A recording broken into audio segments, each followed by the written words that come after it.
ఉంటుంది హెడ్కి ఇయర్స్ కూడా ఉంటాయి, హెడ్కి హైడ్ బోన్ కూడా ఉంది, అంటే టంగ్ బోన్ ఉంది. సో ఇవన్నీ కలిపితే మనం హెడ్ అనొచ్చు. మరి ఇవన్నీ కలిపితే ఎన్ని బోన్స్ అయితే అంటే 29 బోన్స్ అవుతాయి. అంటే హెడ్ బోన్స్ అంటే 29 బోన్స్ అని రాయొచ్చు. హెడ్ బోన్స్ అంటే 29 రాయొచ్చు. అప్పుడప్పుడు స్కల్ అంటాడు. స్కల్ అంటే పుర్రెకు గుర్తు పెట్టుకోండి, ఇయర్స్ ఉంటాయి, ఈ హైడ్ బోన్ ఉంటుంది. ఎందుకంటే పుర్రె అంటే మనం పర్సన్ చనిపోయిన తర్వాత మట్టిలో పెట్టి ఒక 6 months దాన్ని స్కల్ అని పిలుస్తూ ఉంటాం. అంటే స్కల్ అంటే ఏమేమి ఉంటుంది అంటే స్కల్కు క్రానియో ఉంటుంది, ఫేస్ ఉంటుంది.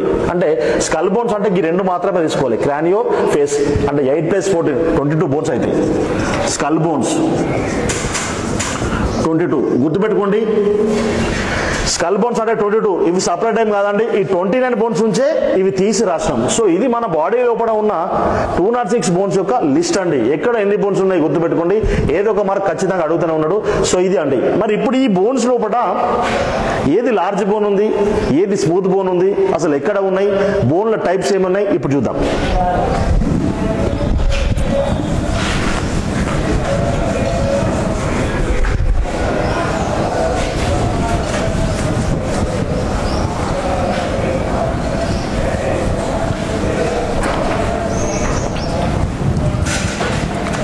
సో ఈ బోన్స్ లోపల తీసుకుంటే గుర్తుపెట్టుకోండి, 206 బోన్స్ ఉంటే 206 బోన్స్ సేమ్ సైజ్ ఉన్నాయండి. ఒకటి లార్జ్ ఉంటుంది, ఒకటి స్మాల్ ఉంటుంది, కొన్ని హార్డ్ ఉంటాయి, కొన్ని స్మూత్ ఉంటాయి. చూద్దాం ఇప్పుడు. ఫస్ట్ ఆఫ్ ఆల్ లార్జెస్ట్ అంటే పెద్దది, లాంగెస్ట్ బోన్ అంటే మొత్తం 206 బోన్స్ ఉంటే 206 బోన్స్ లోపల లార్జెస్ట్ బోన్ ఏంటని అడుగుతా ఉన్నాడు. Number of times previous question అండి ఆల్రెడీ. ఫిమర్. సో ఫిమర్కి ఇంకొక పేరు కూడా ఉంది, థై బోన్ అనొచ్చు. దీన్ని తొడ ఎముక అనొచ్చు. అంటే మన థై దగ్గర ఉంటుంది కాబట్టి దీన్ని థై బోన్ అని పిలుస్తూ ఉంటాం. కానీ according to biology what that is a ఫిమర్. మన బాడీ లోపల ఫిమర్ అనే ఎముక చాలా పెద్దది, పొడవైనది, గుర్తుపెట్టుకోండి. సో ఈ ఫిమర్ అనే బోన్ ఎక్కడ ఉంది? థై అనం. థై అంటే ఎక్కడ వస్తుంది? మనకు లెగ్ లోపల ఉండే బోన్స్ వల్ల భాగం అవుతుంది. నెక్స్ట్ చూడండి, స్మాలెస్ట్ బోన్. 206 బోన్స్ కూడా స్మాలెస్ట్ బోన్ తీసుకుంటే స్టెపిస్ అవుతుంది. ఈ స్టెపిస్ అనే బోన్ ఎక్కడ ఉంది గుర్తుపెట్టుకోండి, ఇయర్. అదే ఫీమర్ తీసుకుంటే లెగ్. నెక్స్ట్ తీసుకుంటే ఈ 206 బోన్స్ కూడా హార్డెస్ట్ బోన్ ఏంటిది అంటే అన్నిటికంటే దృఢమైన ఎముక ఏంది? అన్ని హార్డే ఉంటాయి, బట్ నెంబర్ 1 హార్డెస్ట్ బోన్ ఏంటిది అని అడుగుతా ఉన్నాడు. లోయర్ జా అని పిలవచ్చు. మనకు 2 జా ఉంటాయండి, అప్పర్ జా, లోయర్ జా. అంటే పై దవడ, కింది దవడ. ఒకటి గుర్తుపెట్టుకోండి, లోయర్ జా మాత్రమే రొటేట్ అవుతుంది, మూవ్ అవుతూ ఉంటుంది. అంటే మనకు 2 జా ఉంటే లోయర్ జా కిందిది మాత్రమే కదులుతూ ఉంటుందండి. అప్పర్ జా అనేది ఎవరికి కూడా కదలదు, గుర్తుపెట్టుకోండి. కొన్ని బర్డ్స్కి మాత్రమే సాధ్యమవుతుంది. మన మ్యామల్స్కి అయితే ఆల్మోస్ట్ ఆల్ అన్ని మ్యామల్స్ కూడా లోయర్ జా మాత్రమే కదులుతూ ఉంటుంది. ఈ లోయర్ జాకి ఇంకొక పేరు కూడా ఉంది, మ్యాండిబుల్. ఇది కూడా ప్రీవియస్ క్వశ్చన్ అండి. ఈ లోయర్ జా అంటే ఇప్పుడు ఇది లోయర్ జా అండి. ఈ బోన్ ఎక్కడ వస్తుంది అంటే గుర్తుపెట్టుకోండి, హెడ్ లోపల వస్తుంది. మనకు హెడ్ లోపల 29 బోన్స్ ఉంటే ఈ లోయర్ జా ఒక్క బోన్ మాత్రమే మూవ్ అవుతూ ఉంటుంది. ఫర్ ఎగ్జాంపుల్ ఇప్పుడు హ్యాండ్ అండి, హ్యాండ్ల బోన్స్ అన్ని తిరుగుతూ ఉంటాయి, కదులుతూ ఉంటాయి. బట్ హెడ్ లోపల గుర్తుపెట్టుకోండి 29 బోన్స్ ఉంటాయి, ఏ బోన్ కూడా కదలదు ఎక్సెప్ట్ లోయర్ జా. అంటే హెడ్ లోపల 29 బోన్స్ ఉంటే మూవ్ అయ్యే బోన్ ఒక్కటే అండి, లోయర్ జా. అంటే ఒకటి మూవ్ అవుతుందంటే మరి ఎన్ని మూవ్ అవుతలేమంటే 28 తీసుకోవచ్చు. మొత్తం 29 బోన్స్ ఉంటే 28 కదలవు, ఒకటే కదులుతుంది. అంటే 28 మూవ్ కావు, ఒకటి మూవ్ అవుతుంది. ఆ మూవ్ అయ్యే బోన్ ఏంటంటే లోయర్ జా అంటావు, దీన్నే మ్యాండిబుల్ అంటావు. ఈ ఒక్క జా మాత్రమే పైకి కిందికి తిరుగుతూ ఉంటుంది, అప్పర్ జా ఎలాంటి కదలిక ఉండదండి, గుర్తుపెట్టుకోండి. నెక్స్ట్ చూడండి, స్మూతెస్ట్ బోన్. అతి మృదువైన ఎముక ఏంటిది అని అడుగుతా ఉన్నాడు. స్మూతెస్ట్ బోన్ తీసుకుంటే క్లావికల్ అని పిలవచ్చు. క్లావికల్. దీన్నే ఏమనొచ్చు అంటే కాలర్ బోన్ అనొచ్చు. కాలర్ బోన్ అని ఎందుకు పిలుస్తామంటే గుర్తుపెట్టుకోండి, ఫర్ ఎగ్జాంపుల్ ఈ క్లావికల్ ఎక్కడ ఉండంటే మన షోల్డర్ దగ్గర ఉంటుందండి, ఇక్కడ ఉంటుంది ఎగ్జాక్ట్లీ. సో దీన్నే ఇక్కడ మన కాలర్ ఉంది కాబట్టి దీన్ని కాలర్ బోన్ అని పిలుస్తూ ఉంటారు. For example large bone femur leg లోపల ఉంది, స్మాల్ బోన్ స్టెపిస్ ఇయర్ లోపల ఉంది, హార్డెస్ట్ బోన్ లోయర్ జా, దానికి ఇంకో నేమ్ మ్యాండిబుల్. ఇది ఎక్కడ ఉందంటే ఇది హెడ్ లోపల భాగం. నెక్స్ట్ తీసుకుంటే స్మూతెస్ట్ బోన్ క్లావికల్, దానికి ఇంకో నేమ్ కాలర్ బోన్. ఈ క్లావికల్ ఎక్కడ ఉందంటే ఇది షోల్డర్ల భాగం. అంటే మన బాడీ లోపల లార్జ్ బోన్ ఎక్కడ ఉంది, దాని నేమ్ ఏంటి? స్మాల్ బోన్ ఎక్కడ ఉంది, దాని నేమ్ ఏంటి? హార్డ్ బోన్ ఎక్కడ ఉంది, దాని నేమ్ ఏంటి? స్మూత్ బోన్ ఎక్కడ ఉంది, దాని నేమ్ ఏంటి? ఇవన్నీ ఏంటంటే గుర్తుపెట్టుకోండి, మన బాడీ లోపల లార్జ్ కానీ స్మాల్ కానీ హార్డెస్ట్ కానీ ఉన్న బోన్స్. మరి ఇప్పుడు తీసుకుంటే ఏం తీసుకుందామంటే, మన బోన్ లోపల మళ్ళీ టైప్స్ ఉంటాయండి. ఎందుకంటే అన్ని బోన్స్ కూడా ఒకటే రకం ఉండవి, 2 టైప్స్ ఉంటాయి మన బోన్స్. చూద్దాం ఇప్పుడు అది.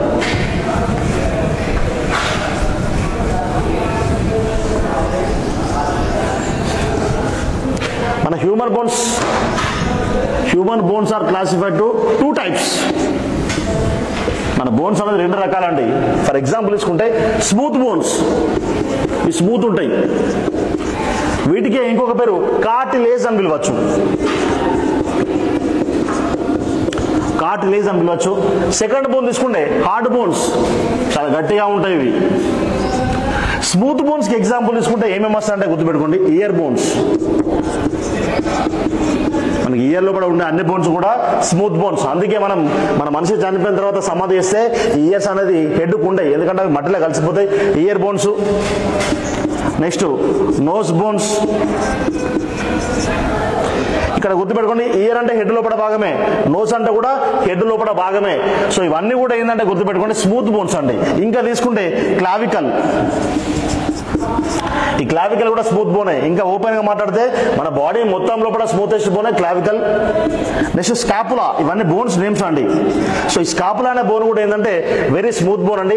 ఇప్పుడు హార్డ్ బోన్స్ చూద్దాం. ఇవి చాలా మెత్తగా ఉంటాయండి, మట్టి లోపల కలిసిపోతాయి, తొందరగా విరిగిపోయే ఛాన్స్ కూడా ఉంది. ఇప్పుడు హార్డ్ బోన్స్ తీసుకుంటే ఏమేమి వస్తాయండి, ఇక్కడ లోయర్ జా, దీనికి ఇంకో పేరు మ్యాండిబుల్. మన బాడీ ఎంటైర్ బాడీ మొత్తం లోపలనే హార్డెస్ట్ బోన్ అంటే లోయర్ జా వస్తుంది, చాలా హార్డ్ ఉంటుందండి. నెక్స్ట్ ఫిమర్, మన బాడీ లోపల లాంగెస్ట్ బోన్, ఇది కూడా చాలా హార్డ్ ఉంటుంది, అంత ఈజీగా బ్రేక్ కాదండి. నెక్స్ట్ తీసుకుంటే టిబియా. టిబియా అనే బోన్ కూడా గుర్తుపెట్టుకోండి, లెగ్ లోపల ఉంటుంది, ఇది కూడా చాలా స్ట్రాంగ్ ఉంటుందండి. ఫిబ్యులా, ఇది కూడా ఒక బోన్ నేమ్ అండి, ఇది కూడా లెగ్ లోపల ఉంటుంది, గుర్తుపెట్టుకోండి. ఈ 3 లెగ్ లోపలనే ఉంటాయి, చాలా హార్డ్ బోన్స్. ఇంకా కొన్ని హార్డ్ బోన్ తీసుకుంటే హ్యూమరస్, రేడియస్, హల్నా. హ్యూమరస్, రేడియస్, హల్నా, ఇవి కూడా చాలా హార్డ్ బోన్స్ అండి. ఎక్కడ ఉంటాయంటే మన హ్యాండ్స్ లోపల ఉంటాయి. మనకు 2 బోన్స్ ఉన్నాయి, స్మూత్ బోన్స్ ఉన్నాయి, హార్డ్ బోన్స్ ఉన్నాయి. స్మూత్ బోన్స్ అంటే కార్టిలేజ్ అని పిలవచ్చు. ఇక్కడ ఒక స్టడీ కూడా వస్తాను మీకు, the study of cartilage, కాంట్రాలజీ.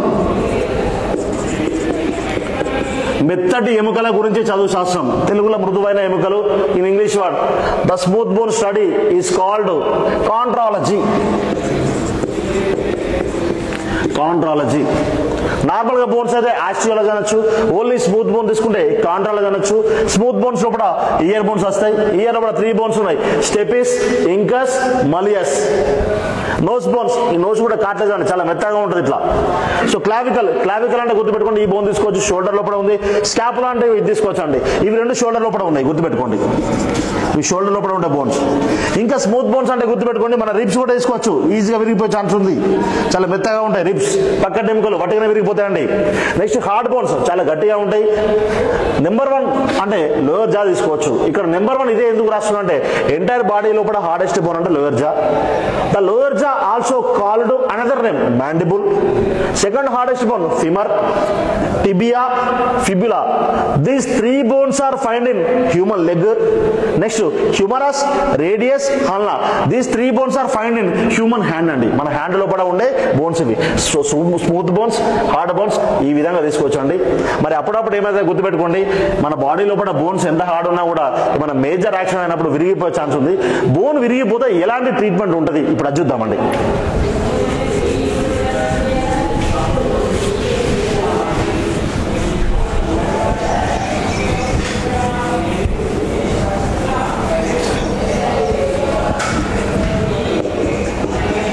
Bone breaking, ఏమైనా మేజర్ యాక్సిడెంట్ అయినప్పుడు బోన్ బ్రేక్ అయ్యే ఛాన్స్ ఉందని. బోన్ బ్రేక్ అయితే అసలు ఏమని పిలవాలి? ఫస్ట్ ఆఫ్ ఆల్ గుర్తుపెట్టుకోండి, ఈ బోన్ బ్రేక్ అయినప్పుడు ట్రీట్మెంట్ ఇచ్చే డాక్టర్ని మనం ఏమని పిలుస్తామంటే the treatment of bones joints doctor name was ఈ బోన్స్ కి జాయింట్స్ కి, జాయింట్ అంటే ఏదో కాదండి, గుర్తుపెట్టుకోండి. Between the two bones place, రెండు ఎముకల మధ్యలో ఉండే ప్రదేశాన్ని జాయింట్ అంటాం. అంటే టూ బోన్స్ ఎక్కడైతే మెర్జ్ అవుతాయో దాన్ని జాయింట్ అంటాం. సో గుర్తుపెట్టుకోండి. ఈ స్కానింగ్ అండి. ఎంఆర్ఐ అబ్జర్వేషన్ చూడండి, మ్యాగ్నెటిక్, ఆర్ అంటే రెజోనెన్స్. ఎంఆర్ఐ ఇస్తాం మేజర్ బోన్ బ్రేక్ అయితే. ఇప్పుడు బోన్ బ్రేక్ అయింది, బోన్ బ్రేక్ అయినప్పుడు గుర్తుపెట్టుకోండి, చిన్న చిన్నగా బ్రేక్ అయితే ఖచ్చితంగా మనకు ఒక పట్టి వేస్తారండి. చాలా మంది దాన్ని ఏమంటారంటే సిమెంట్ పట్టి అని పిలుస్తారు. దట్ ఈస్ నాట్ సిమెంట్ అండి, that is plaster of Paris. Plaster of Paris. Bone break అనగానే ఇమీడియట్లీ మనకు కట్టు కడతారు, ఇట్లా పట్టి వేస్తూ ఉంటారు. దాన్ని సిమెంట్ అని చాలా మంది అంటారు, బట్ సిమెంట్ కాదండి, అది ప్లాస్టర్ ఆఫ్ ప్యారిస్ అండి. ఈ ప్లాస్టర్ ఆఫ్ ప్యారిస్ అనేది నార్మల్గా వైట్ కలర్ ఉంటుంది. కెమిస్ట్రీ లోపల కూడా గుర్తుపెట్టుకోండి, వైట్ కలర్ ఏమైనా నచ్చిందంటే దాంట్లో కాల్షియం ఉంటుంది. ఒక్కసారి దీన్ని ఫార్ములా తీసుకుంటే CaSO4 ఏమని చదవచ్చు, calcium chemical name. Sulphate, of అంటే సెమీ హైడ్రేట్స్. ఇలా గుర్తుపెట్టుకోండి. H2 అంటే వాటర్, వాటర్ అంటే హైడ్రేటే. C అంటే కాల్షియం, S అంటే సల్ఫర్, సల్ఫేట్ అని పిలవాలి. ఆఫ్ ఉంటే సెమీ అని పిలవాలి. H2 అంటే వాటర్, హైడ్రేట్ అని పిలవాలి. ఎప్పుడైతే ఏదైతే కెమికల్ ఫార్ములా రాసుకుంటే లాస్ట్ కు H2 అనే వర్డ్ కనుక వస్తే ఖచ్చితంగా మీరు పుల్ స్టాప్ పెట్టాలి. అంటే అసలు సీజన్ ఒరిజినల్ ఫార్ములా ఇక్కడికి కాల్షియం సల్ఫేటే, కాకపోతే కాల్షియం సల్ఫేట్ కి హాఫ్ మోల్ వాటర్ యాడ్ చేసుకున్నామని అది లాంగ్వేజ్. యాక్చువల్లీ సెమీ హైడ్రేట్ అని పిలుస్తాం. ఇది ఎప్పుడు చిన్న చిన్నగా విరుగుతాయి. ఒకవేళ బోన్ మొత్తం విరిగిపోయింది, సపోర్ట్ లేకుండా ఉంది, అప్పుడు ఒక మెటల్ యూజ్ చేస్తారండి. Bone break using metal, bone break using metal అని పిలుస్తూ ఉంటాం.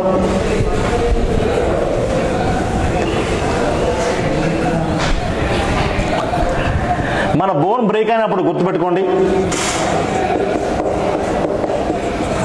Using metal. బోన్ బ్రేక్ అయినప్పుడు ఒక మెటల్ యూజ్ చేస్తూ ఉంటాం. ఆ మెటల్ ఏంటని అడుగుతూ ఉంటాం. లాస్ట్ టైం కూడా ఇది ఏపీ వాళ్ళకు వైజాగ్ ARO లోపల అడిగిండు. బోన్ బ్రేక్ అయినప్పుడు చాలా మంది మనకు రాడ్ వేస్తారు, మెటల్ వేస్తారు అంటారు. ఆ మెటల్ ఏంటి తెలవాలి, టైటానియం. ఈ టైటానియం సింబల్ తీసుకుంటే TI, ఇది one of the greatest metal. ఈ మెటల్ ని మనం ఏమని పిలవచ్చు అంటే మెటల్ ఆఫ్ ఫ్యూచర్ అనొచ్చు. Metal of future. మన ఫ్యూచర్ లోపల ఏ మెటల్ ఎక్కువ యూజ్ చేస్తామంటే టైటానియం యూజ్ చేస్తామండి. మరి metal of present A metal ని ఎక్కువ యూజ్ చేస్తున్నావు అంటే ఐరన్ యూజ్ చేస్తున్నావు.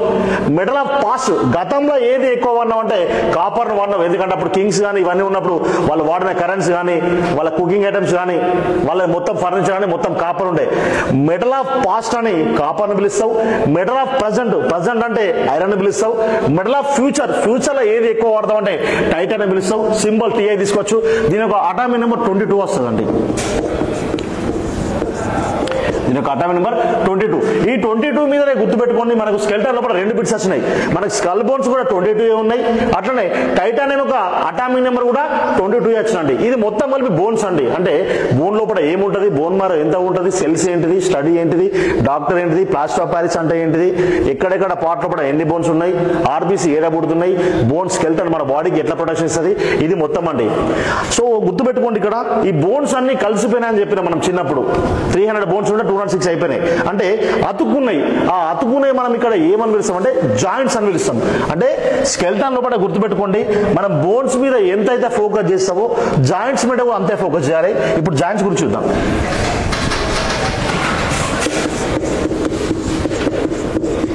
జాయింట్స్. సో ఇక్కడ జాయింట్స్ గురించి మాట్లాడితే గుర్తుపెట్టుకోండి, మన బోన్స్ అయిపోయిందండి. ఈ బోన్స్ జాయింట్ ఈ రెండు కలిస్తేనే మనం స్కెల్టన్ సిస్టమ్ అని పిలుస్తాం. ఫస్ట్ ఆఫ్ ఆల్ జాయింట్స్ గురించి, study of joints, arthrology. Bones అయితే ఆస్టియాలజీ అండి, జాయింట్స్ అయితే ఆర్థాలజీ. అంటే ఫర్ ఎగ్జాంపుల్ ఇది ఒక బోన్ అనుకోండి, ఇది ఒక బోన్ అండి, ఈ మధ్యలో ఉన్నది జాయింట్ అండి. ఫర్ ఎగ్జాంపుల్ ఇది మన థై అనుకుందాం, ఇది ఒక బోన్ అనుకుందాం, ఇది నీస్ మోకాలు అంటావు. సో అది జాయింట్ అండి. స్టడీ ఆఫ్ జాయింట్స్ అంటే ఆర్థాలజీ అంటావు. Bones, joints, treatment doctor. ఈ బోన్స్ కి జాయింట్స్ కి ఒకరే డాక్టర్ ఉంటారండి. సో ఆయన ఏమంటామంటే ఆర్థోపెడిస్ట్ అంటాం. ఆర్థోపెడిస్ట్ అని పిలుస్తూ ఉంటాం. కొంతమంది గుర్తుపెట్టుకుంటే జాయింట్స్ ఇట్లా ఫ్రీగా వస్తాయి. కొంతమందికి ఓల్డ్ మనకి ఈ జాయింట్స్ ఇట్లా అంటే రావండి, చాలా పెయిన్ ఉంటుంది. ఎందుకంటే గుర్తుపెట్టుకోండి, ఇది తెలవాలి అందరికీ, జాయింట్ లోపల ఒక ఫ్లూయిడ్ ఉంటుంది, ఒక లిక్విడ్ ఉంటుంది. ఆ లిక్విడ్ ఎవరికైతే సరిపోయేంత ఉంటుందో వాళ్ళ జాయింట్స్ హెల్దీ ఉంటాయి. ఇట్లా ఎన్నిసార్లు అనొచ్చు. ఎవరికైతే జాయింట్స్ లోపల లిక్విడ్ అనేది తగ్గిపోతుంది, డిక్రీజ్ అవుతుంది, అప్పుడు ఖచ్చితంగా పెయిన్ స్టార్ట్ అవుతుంది. దాన్ని జాయింట్ పెయిన్ అంటాం. ఫస్ట్ ఆఫ్ ఆల్ జాయింట్ లోపల ఏ లిక్విడ్ ఉంటుంది? జాయింట్స్ లిక్విడ్ అంటాం. ఈ జాయింట్ లోపల ఉండే లిక్విడ్ ని మనం ఏమంటాం అంటే సైనోవియల్ లిక్విడ్. ఈ లిక్విడ్ అనేది గుర్తుపెట్టుకోండి, లైక్ గమ్ లాగా ఉంటుంది, ఇట్లా జిగట ఉంటుంది, మన జాయింట్స్ లోపల ఉంటా ఉంటుంది. ఈ లిక్విడ్ సరిపోయేంత ఉంటే మనకు జాయింట్స్ అనేది హెల్దీ ఉంటాయి.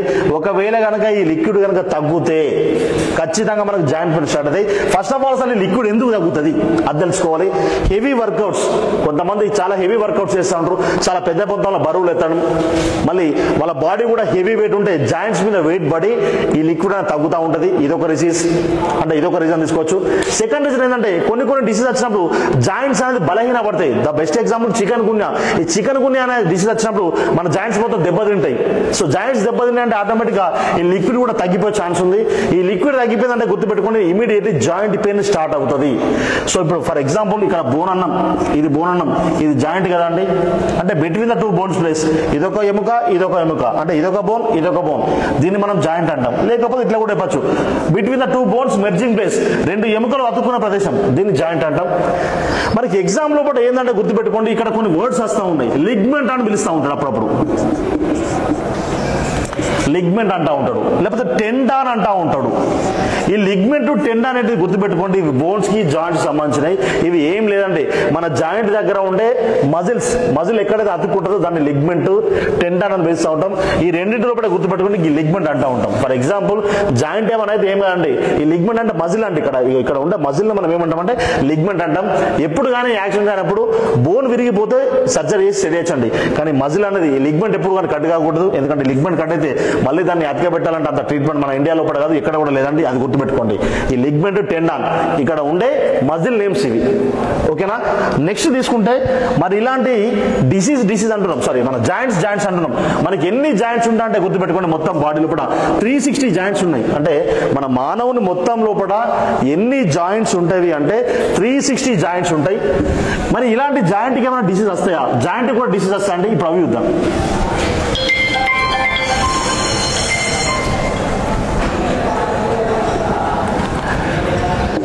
జాయింట్ డిసీజ్, జాయింట్ వచ్చే డిసీజ్ కొన్ని చెప్తానండి. ఒకటి ఆర్థోరైటిస్ అంటే జాయింట్ పెయిన్స్. ఈ జాయింట్ పెయిన్ ఎందుకు వస్తుందంటే గుర్తుపెట్టుకోండి, సైనోవియల్ లిక్విడ్ కనుక తగ్గిపోతే వస్తుందండి.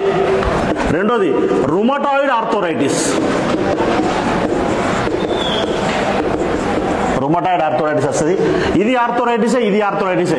ఫస్ట్ ఆర్థోరైటిస్ తీసుకుంటే కొంచెం జాయింట్ పెయిన్ ఉంటుంది. రుమటాయిడ్ ఆర్థోరైటిస్ తీసుకుంటే సివియర్ పెయిన్. థర్డ్ తీసుకుంటే గౌట్ డిసీజ్, ఇది కూడా ఎగ్జామ్ అడిగినండి. ఈ గౌట్ డిసీజ్ వచ్చినప్పుడు ఏంటంటే మన జాయింట్స్ లోపల యూరిక్ యాసిడ్ అనేది స్టోరేజ్ అవుతా ఉంటుంది. యూరిక్ యాసిడ్ అనేది గుర్తుపెట్టుకోండి, లైక్ యూరిన్.